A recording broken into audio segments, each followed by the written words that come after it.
The trailer dropped, and within hours, the Digital Circus fandom was on fire. Not the excited kind of fire, the kind where everyone is yelling at each other on Twitter and Reddit. Glitch Productions just announced that the series finale is hitting theaters first, and honestly, I get why people are upset. But there is way more going on here than just a release date controversy. So, let me break this down for you. The amazing Digital Circus, the indie animated series that exploded on YouTube back in 2023, is getting a theatrical premiere called The Last Act. This is not just episode 9. This is a presentation that combines episode 8 with the brand new episode 9, which is confirmed to be an hour long. The whole thing premieres in theaters on June 4th, 2 weeks before the YouTube release on June 19th. Fandom Entertainment is distributing it across the US, Canada, Latin America, and Japan. And that right there is where the controversy starts. Because what about everyone else? Fans in Europe, Australia, and dozens of other countries are left with a hard choice. Either avoid the internet for 2 entire weeks, or watch cam-rip spoilers flood their timeline within hours of opening night.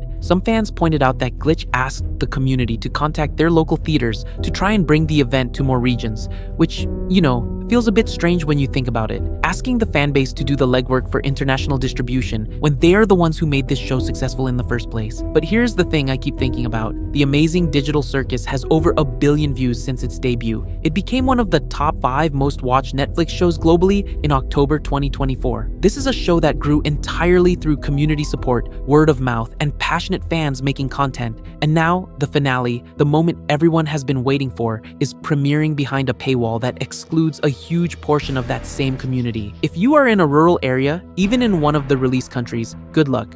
Not every town has a theater showing niche animated events, and for those who can attend, tickets run around $15 before convenience fees. For some fans, especially younger ones who might need their parents to take them, that is not an easy ask. Now, let me show you something that made the fandom lose its collective mind. The official poster for The Last Act revealed what looks like major spoilers for episode 9. The synopsis itself says, with Kane gone and the circus dark, the cast are left with only the mistakes and traumas of their pasts to keep them company. That is not subtle. But what caught my attention, and maybe you noticed this too, is Jax. He is all over this promotional material. The way he is positioned, the focus on him in the trailer, it immediately sparked theories that Jax might take a central role in the chaos that follows Kane's disappearance. And here is where it gets interesting. Gooseworks, the creator, has been teasing Jax's darker side for a long time. She said fans have not seen the worst thing Jax will do yet. She confirmed his behavior would continue to get worse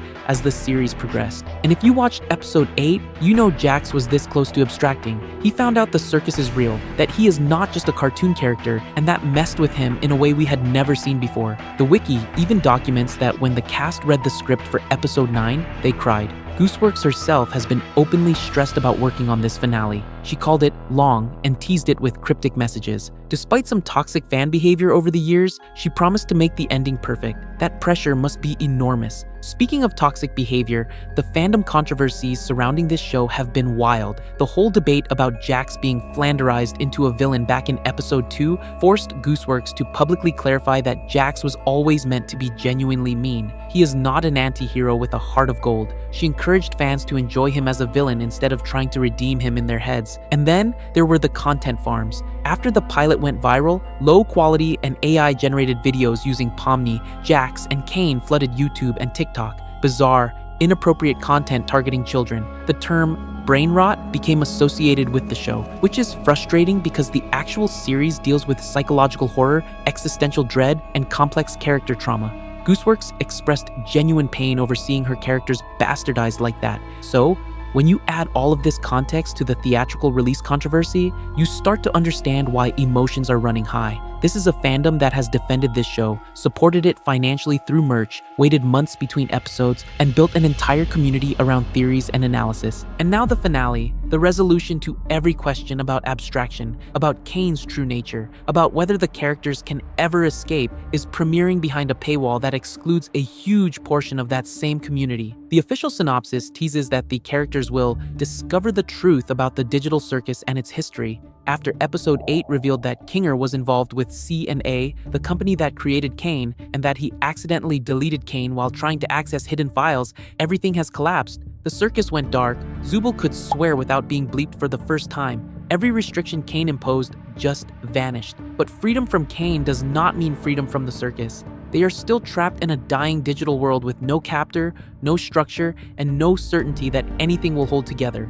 And somewhere in that chaos, Jax might finally snap. Or maybe he will do something nobody expects. Gooseworks has been setting up his character arc since the pilot, and episode 9 might be where it all pays off. Some fans are calling this theatrical release strategy a test run for Glitch moving into independent film projects in the future. Others see it as a betrayal of the community, first ethos that made the show successful. The truth is probably somewhere in the middle. Glitch Productions is a business, and getting a theatrical distribution deal for an indie web series is genuinely unprecedented. This is the first time a Glitch production has ever hit theaters. Still, 2 weeks is a long time to dodge spoilers in 2026. Social media algorithms actively push trending content into your feed whether you want it or not.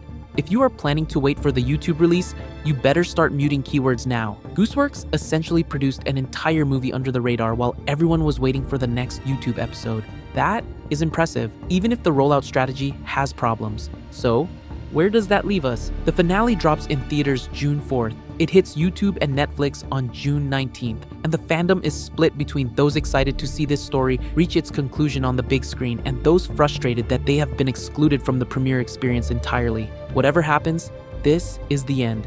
Gooseworks confirmed there will not be a season 2. This is the last act, in every sense of the phrase. And honestly, regardless of how you feel about this whole theater situation, I think we need to step back and appreciate what is actually happening here. An indie web series made by a small team in Australia, animated entirely outside the traditional studio system, is getting a theatrical premiere. 3 years ago, this was just a passion project.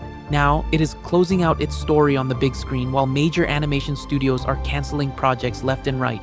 The traditional gatekeepers told indie creators for decades that theatrical distribution was reserved for the big players, for Disney, for Pixar, for studios with $100 million budgets. And here comes a series about traumatized humans trapped in a virtual circus, made by people who believed in telling a weird, dark, emotionally complex story, proving that audiences want more than just safe, corporate-approved content. I think about the creators watching this unfold right now, the animators uploading their pilots to YouTube, hoping someone notices, the writers building worlds in their free time after their day jobs. They are seeing the amazing digital circus walk a path that did not exist before. And sure, the path has problems. The accessibility issues are real. The spoiler concerns are valid, but the path exists now, and that matters. For the fans who have been here since the pilot, who analyzed every frame looking for clues about abstraction, who debated Jax's true nature for months, who built friendships in Discord servers dedicated to this weird little circus show, this finale is the end of something that became part of their daily lives. Some of you discovered this series during a rough time and found comfort in watching these characters struggle